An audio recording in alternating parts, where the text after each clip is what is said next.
Perkara si Bungkuk dan sang istri. Di sebuah desa kecil di pinggir hutan bambu, hiduplah seorang lelaki bernama Saman, yang sejak lahir memiliki punggung bungkuk. Karena bentuk tubuhnya, ia sering diejek dan direndahkan. Namun di balik itu semua, Saman terkenal sabar, bekerja keras, dan memiliki hati yang halus bagai kapas. Saman menikah dengan Rara, seorang wanita sederhana yang cantik, paras, dan budi. Awalnya banyak orang heran mengapa Raras mau bersanding dengan lelaki bungkuk seperti Saman. Tetapi Raras selalu berkata, "Paras hilang ditelan usia, tetapi ketulusan akan tetap tinggal." Meski begitu, kehidupan rumah tangga mereka tidak selalu tenang. Raras memang baik, namun ia punya kebiasaan yang membuat Saman bersedih. Ia sering mengeluh merasa hidupnya kurang, dan membandingkan Saman dengan lelaki lain di desa yang lebih gagah dan kaya. Suatu hari, saat musim pacelik tiba, pekerjaan Saman sebagai pencari bambu makin sulit. Hasil yang ia bawa pulang semakin sedikit. Raras yang lelah menahan lapar pun marah. "Andai saja suamiku bukan si bungkuk miskin, hidupku tentu tak akan sesulit ini," keluhnya keras-keras. Ucapan itu menusuk hati Saman lebih dalam dari sembilu. Namun ia hanya diam, memeluk kesabarannya yang tinggal setipis benang. Malam harinya, ketika Raras tertidur, Saman duduk sendirian di belakang rumah. Ia menatap rembulan yang menggantung pucat. "Apakah cacatku membawa malapetaka bagi istriku?" pikirnya lirih.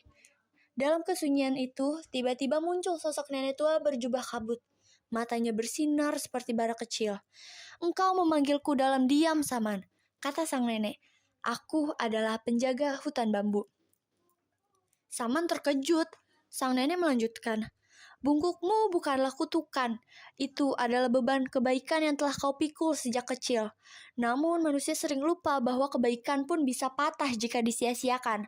Nenek itu pun menawarkan sesuatu. "Aku bisa menghapus bungkukmu, bisa membuatmu gagah dan kuat.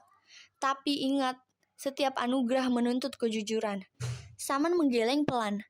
"Aku tak ingin berubah hanya untuk terlihat pantas. Aku hanya ingin istriku bahagia." Jawaban itu membuat sang nenek tersenyum samar. "Baiklah, maka biar dunia yang menguji hatinya." Keesokan pagi, Saman pergi ke hutan dan tidak kembali hingga menjelang malam. Raras gelisah dan cemas. Ia mulai membayangkan kemungkinan yang buruk. Ketika akhirnya, Saman pulang dengan membawa sedikit bambu. Air mata Raras menetes tanpa ia sadari. "Bang, maafkan aku," ucapnya lirih sambil memeluk Saman. "Aku lupa bahwa kesetiaanmu adalah kekayaan yang terbesar yang kumiliki." Pada saat itu pula, punggung Saman yang bungkuk tiba-tiba menegak perlahan, tanpa rasa sakit, tanpa suara. Rara sangat terkejut, begitu pula dengan Saman. Di kejauhan, nenek penjaga hutan tersenyum dari balik kabut bambu. Jika hatinya sudah jernih, beban itu tak perlu lagi ia pikul, gumamnya sebelum menghilang.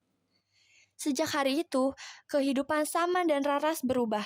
Mereka tidak menjadi kaya raya, tetapi hidup mereka dipenuhi rasa syukur dan cinta yang lebih kuat dari sebelumnya. Dan penduduk desa pun belajar satu hal. Terkadang, keajaiban bukan datang untuk mengubah wajah seseorang, melainkan untuk mengembalikan hati yang sempat lupa bersyukur.